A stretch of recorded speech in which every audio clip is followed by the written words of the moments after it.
Welcome students, आप सबके अपने चैनल एसकेएम स्टडी विभाग फिर स्वागत है। इस वीडियो में हम बात करेंगे स्टूडेंट्स आपके जो भौतिक विज्ञान कक्षा 12 भौतिक विज्ञान जो सीरीज चल रही है उसमें हम बात करेंगे आपकी इसमें आज बहुत ही मोस्ट इंपॉर्टेंट टॉपिक के बारे में बात करेंगे। ठीक है, हमारा इसमें आपको क्या करना है आपको अच्छी तरीके से बताएंगे। इसमें आपको 1000 लाइक का टारगेट रखा गया है। कितने? 1000 लाइक का टारगेट रखा गया है और अच्छी तरीके से आप उसको अचीव कर देंगे, मुझे विश्वास है। तो स्टूडेंट्स आप लोग क्या करना है, 1000 लाइक करना है इसमें। ठीक है, 1000 लाइक से कम नहीं लाइक आना चाहिए क्योंकि बहुत ही मेहनत लगती है वीडियो बनाने में और अच्छी तरीके से स्टूडेंट्स आपको पढ़ाई कराने के लिए हम तत्पर हैं। ज़्यादा से ज़्यादा आप व्यूज़ लाएंगे, ज़्यादा कमेंट करेंगे, ज़्यादा शेयर करेंगे तो हमें भी उत्साह मिलेगा और अच्छी तरीके से हम वीडियो प्रोवाइड करने का प्रयास करेंगे। तो स्टूडेंट्स इसमें हम क्या पढ़ने वाले हैं, विषय भौतिक विज्ञान और किरचॉफ के नियमों को पढ़ेंगे। किरचॉफ ने देखिए 2 नियम दिया था हमारा। प्रथम नियम क्या दिया था, संधि का नियम। ठीक है, प्रथम नियम क्या दिया था, संधि का नियम। दूसरा क्या दिया था, लूप का नियम। ठीक है, ये 2 नियम दिए थे और अच्छी तरीके से इन दोनों नियमों को आपको बताते हैं। ठीक है, तो देखिए पहला नियम क्या था, करंट लॉ। दूसरा हमारा क्या था, वोल्टेज लॉ। ठीक है, तो देखिए इसको संधि का नियम भी कहते हैं, इसको लूप का नियम भी कहते हैं। तो जो संधि का नियम है इसको करंट लॉ भी कहते हैं और इसको विद्युत का नियम भी कहते हैं और एक तरीके से इसका नाम और है वोल्टेज का नियम और वोल्टेज लॉ। ठीक है, अब स्टूडेंट्स आपको हम पहला नियम बताते हैं, संधि का नियम। अब संधि का नियम पढ़ने से पहले इसका नियम समझ लेते हैं। ठीक है, इसका नियम क्या होता है, देखिए आप लोग एक शब्द से वाकिफ होंगे, सिग्मा। सिग्मा मतलब क्या होता है, इसका जो होता है समेशन। समेशन इसका होता है जोड़। ठीक है, इसका एक तरीके से मतलब क्या समझ सकते हैं, जोड़ समझ सकते हैं। ठीक है, अब देखिए सिग्मा का मतलब क्या होता है, जोड़, यानी सिग्मा आई करंट का जोड़ बराबर 0। अब ये नियम है हमारा। अब इस नियम को हमें अपने शब्दों में लिखना है, अच्छी तरीके से आप समझते चलिएगा क्योंकि बिल्कुल भी बारीक तरीके से आपको बताएंगे, ज़्यादा पढ़ने की जरूरत नहीं पड़ेगी, आप अपने दिमाग में घुसा लेंगे। अगर घुस जाए तो बच्चे बताना घुस गया सर जी, कमेंट करके जरूर बताइएगा, सारी चीज़ें क्लियर हो जाएंगी आपको। ठीक है, बस आज हमारे साथ बने रहिए, अच्छी तरीके से पढ़ते रहिए। आपका सपोर्ट जो करते हैं स्टूडेंट्स, आप जो कमेंट करते हैं, आपके कमेंट पर हमें बहुत मोटिवेशन मिलती है, अच्छी तरीके से ज़्यादा से ज़्यादा चीज़ें बताने का प्रयास करते हैं।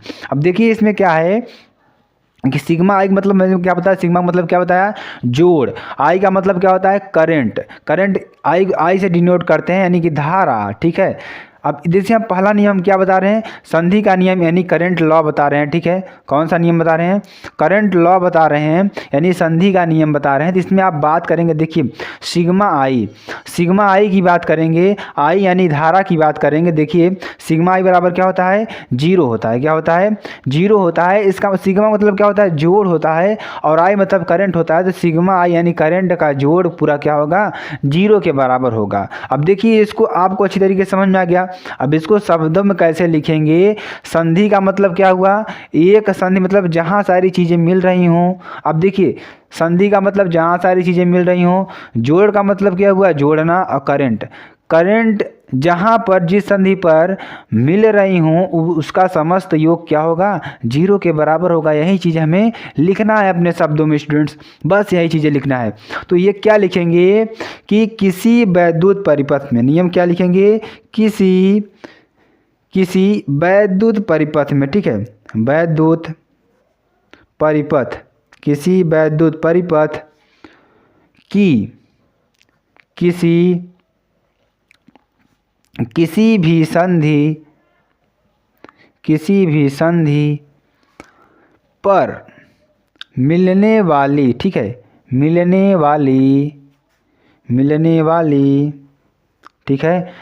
वाली धाराओं का, ठीक है, धाराओं का बीजगणितीय योग। ठीक है, कौन सा योग, बीजगणितीय योग। ठीक है, बीजगणितीय योग, कौन सा योग, बीजगणितीय योग क्या होता है, 0 होता है। ठीक है, 0 होता है।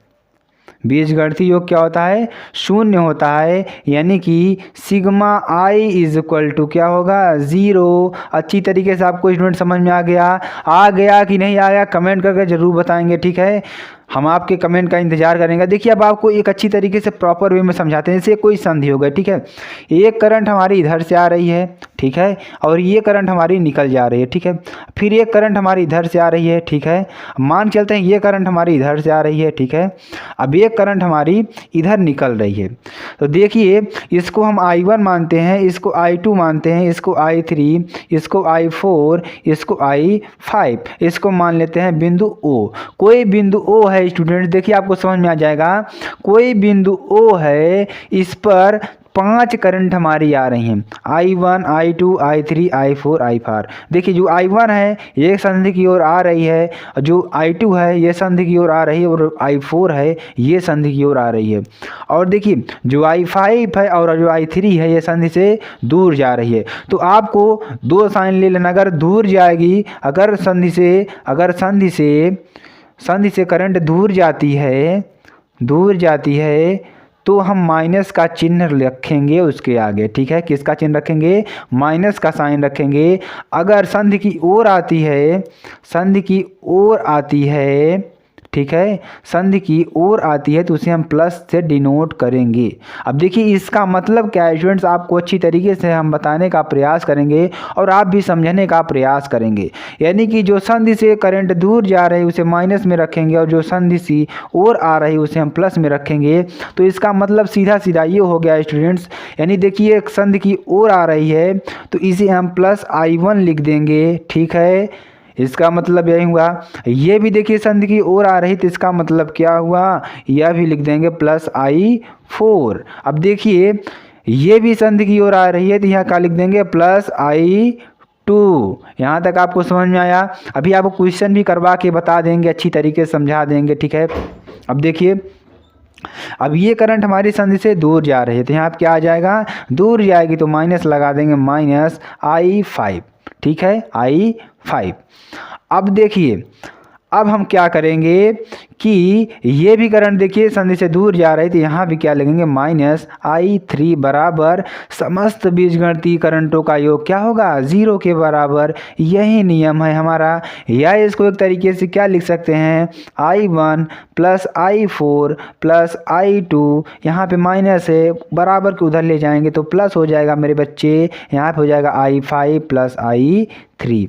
ये भी आपका एक तरीके से लिख सकते हैं। अगर समझ में आए तो कमेंट करके बता देंगे, प्लीज़ कमेंट करके आप लोग जरूर बता देंगे कि सर हमें बहुत अच्छी तरीके से समझ में आ गया फिजिक्स। चलिए आगे चलते हैं दूसरे नियम की ओर। दूसरा नियम क्या है, अच्छी तरीके से उसको भी बताने का प्रयास करते हैं। अब देखिए दूसरे नियम की बात करते हैं। दूसरा नियम हमारा क्या है, दूसरा नियम क्या है हमारा, अब देखिए दूसरा नियम क्या है हमारा, लूप का नियम। क्या है स्टूडेंट्स, लूप का नियम। ये बहुत ही इंपॉर्टेंट नियम हो सकता है आपके लिए, आप इसको अच्छी तरीके से समझिए, क्योंकि ये आपका जब तक आप पढ़ेंगे, ठीक है, तब तक आपको ये यूज होने वाला है। चलिए इसको समझते हैं लूप के नियम के बारे में और अच्छी तरीके से इसको समझने का प्रयास करते हैं। लूप का नियम, देखिए लूप का नियम क्या होता है, पहले आपको हम जो बता देते हैं समेशन, ठीक है, summation I into R. Current I means क्या होता है, करंट होता है, और R मीन्स क्या होता है स्टूडेंट्स, हमारा क्या होता है, प्रतिरोध होता है या रजिस्टेंस होता है, ठीक है। क्या होता है, रजिस्टेंस होता है। इसे आप अच्छी तरीके से समझ रहे होंगे, ठीक है, रजिस्टेंस होता है। यहाँ तक आपको समझ में आ गया कि नहीं आ गया। अब सिग्मा IR बराबर सिग्मा E। अब देखिए इसका मतलब क्या होता है, इसको हम समझाने का प्रयास करते हैं। आपको हमने क्या बताया, सिग्मा मीन्स जोड़, I means current, R means धारा, और E मीन्स क्या होता है यहाँ पे, टोटल वोल्टेज, ठीक है। यहाँ वोल्टेज लेंगे यहाँ पे, ठीक है। अब देखिए यानी कि वोल्टेज यानी करंट और प्रतिरोध का योग, गुणनफल का योग, प्रतिरोध और करंट की गुणनफल का योग समस्त वोल्टेज के योग के बराबर होगा। अब यही चीज़ हमें लिखना है। अब लूप है, लूप का मतलब क्या हुआ, कोई बंद पास, ठीक है। आप समझ लेंगे तो अच्छी अपनी तरीके से लिख लेंगे। कोई बंद पास है, कोई बंद पास है, ठीक है, कोई बंद पास हमारा बन रहा है वहाँ पे, तो उस बंद पास में समस्त जो करंट और प्रतिरोध का गुणनफल का जो योगफल होगा उसमें जो समस्त वोल्टेज हमारा लगा रहेगा उसके योग के बराबर होगा। यही हमारा लूप का नियम है। इसे आप वोल्टेज का नियम भी कह सकते हैं, ठीक है, वोल्टेज का नियम भी इसे कहते हैं, या वोल्टता नियम भी कहते हैं। क्या कहते हैं, वोल्टता नियम भी कहते हैं। आपको सारी चीज़ें क्लियर हो गई तो कमेंट करके जरूर बताएंगे। अब इसको आपको समझाने का प्रयास करते हैं। पहले नियम को लिख लेते हैं, ठीक है। अब देखिए नियम क्या लिखेंगे, किसी लूप का मतलब क्या बताएं, किसी बंद पास में, ठीक है, किसी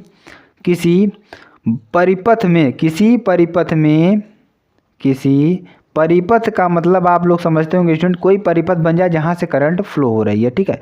किसी परिपथ में प्रत्येक, ठीक है, प्रत्येक लूप या बंद पास, लूप हमने बताया ना, लूप या कोई बंद पास होगा हमारा, ठीक है, लूप या बंद पास, ठीक है, बंद पास के विभिन्न भागों में, ठीक है, विभिन्न भागों में प्रवाहित होने वाली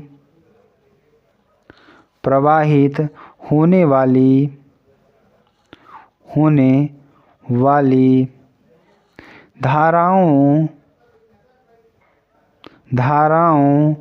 एवं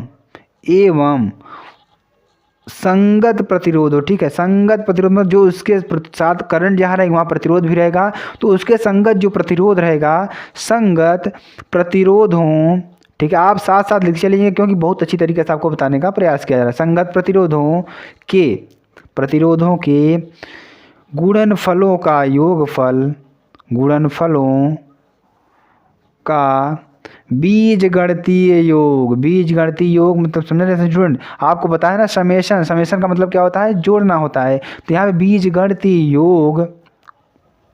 बीजगणितीय योग उस पास या लूप, हमने तो चीज बताया ना, पास या लूप में लगने वाले, ठीक है, लगने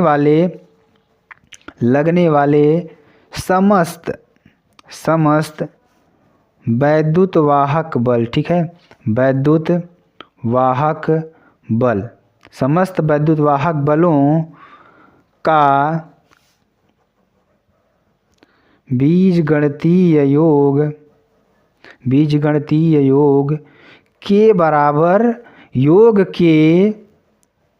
बराबर होता है।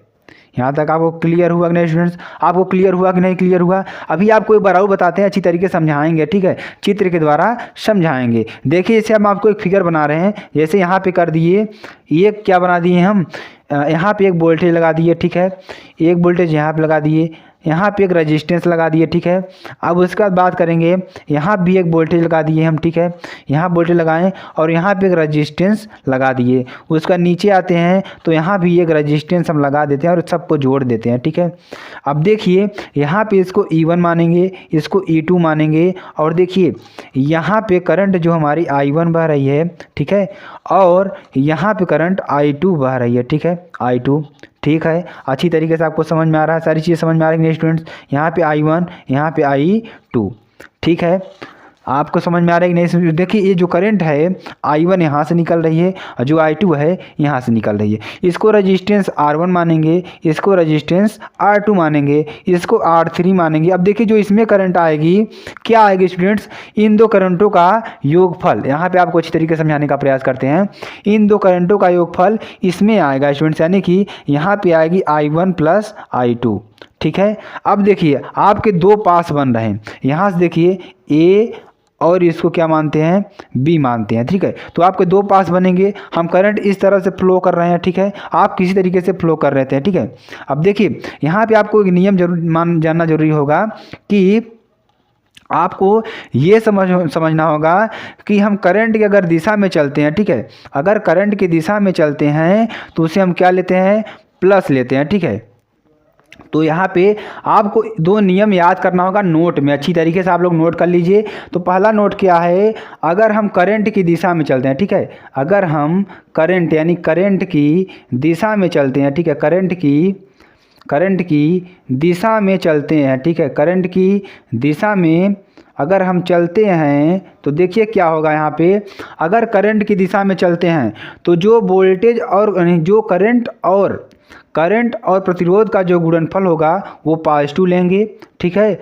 अगर हम, ठीक है, और जानते हैं अगर करंट की दिशा में चलेंगे तो जो हमारा करंट और प्रतिरोध का गुणनफल होगा वो धनात्मक लेंगे। और यहाँ पे एक बात और समझने की ज़रूरत है, अगर हम ऋण से जो हमारा वोल्टेज है, अगर यहाँ से ऋण इलेक्ट्रोड से प्लस इलेक्ट्रोड की ओर जाते हैं, ठीक है, ऋण इलेक्ट्रोड से प्लस इलेक्ट्रोड के निकलते हैं, जो हमारा छोटा होता है वह ऋण होता है, जो हमारा बड़ा वाला होता है वह क्या होता है, प्लस वाला होता है। तो इतना चीज़ आप जान गए। अगर हम करंट की दिशा में चलेंगे तो वोल्टेज और करंट का जो गुणनफल, वोल्टेज और प्रतिरोध का जो गुणनफल होगा उसे पॉजिटिव लेंगे। और यहाँ पे वोल्टेज की बात करते हैं, विद्युत वाहक बल की बात करते हैं, अगर ऋणात्मक से और धनात्मक की ओर चलेंगे तो क्या लेंगे, वहाँ भी प्लस लेंगे, बाकी इसके विपरीत हो जाएगा। यहाँ तक आपको समझ में आया। अब देखिए बात करते हैं इसके समीकरण की, यहाँ आपको समझाने का प्रयास करते हैं, ठीक है।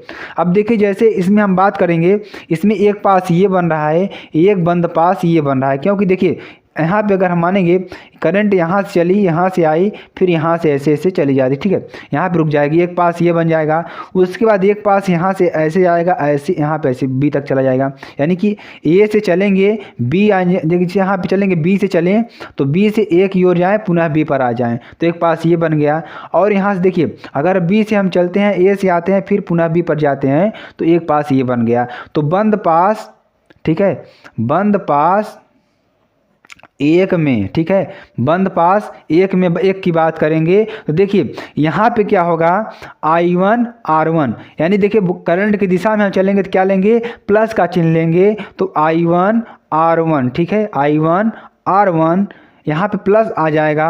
उसके बाद देखिए अगर इधर आएंगे तो एक रेजिस्टेंस और यहाँ पे लगा है, यहाँ पे देखिए करंट के विपरीत दिशा में होगा, यहाँ पे हम देखिए यहाँ से देखिए करंट ऐसे जा रही है, लेकिन हम विपरीत दिशा में आ गए तो यहाँ पे क्या हो जाएगा, माइनस हो जाएगा। तो I2 R2 बराबर, अब इसमें कोई प्रतिरोध तो लगा नहीं है, अब हमारा क्या लगेगा, अब विद्युत वाहक बल की बात करते हैं। यहाँ से देखिए अगर प्लस से माइनस से प्लस की ओर जाते हैं तो प्लस रखते हैं, प्लस E1, ठीक है, प्लस E1, और देखिए यहाँ पे प्लस से माइनस की ओर जा रहा है तो उल्टा हो जाएगा, तो माइनस E2, ठीक है, समीकरण नंबर 1 हो जाएगा। ये अच्छी तरीके से समझ में आया, सारी चीज़ें क्लियर हो गई कि नहीं क्लियर हो गई। अब देखिए हम क्या बात करेंगे, बंद पास सेकंड की बात करेंगे। तो यहाँ से जाएंगे करंट की दिशा में जाएंगे अभी, तो यहाँ पे क्या हो जाएगा, यहाँ पे देखिए अभी करंट की दिशा में हम जा रहे हैं तो प्लस क्या हो जाएगा, I2 R2, ठीक है, यहाँ तक कोई दिक्कत नहीं। उसके बाद फिर आएंगे, कहाँ रजिस्टेंस लगा, यहाँ पे लगा है। अब देखिए यहाँ पे करंट कितना आ रही है, I1 प्लस I2 आ रही है, तो यहाँ पे देखिए करंट की दिशा में, यहाँ पे अभी भी करंट की दिशा में हम ही चल रहे हैं, ठीक है, करंट के विपरीत दिशा में तो चल नहीं रहे हैं।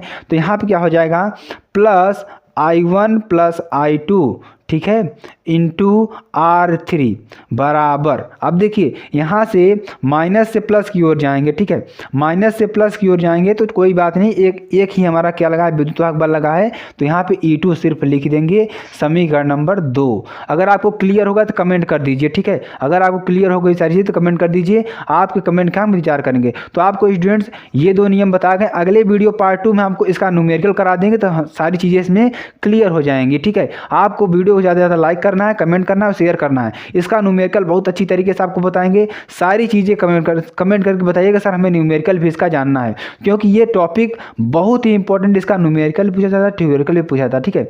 इसका PDF आपको टेलीग्राम चैनल पर मिल जाएगा, जो SKM स्टडी का टेलीग्राम चैनल है, जो आपको डिस्क्रिप्शन में मिल जाएगा। फिर मिलते हैं नेक्स्ट वीडियो में नए टॉपिक के साथ। जय हिंद, जय भारत।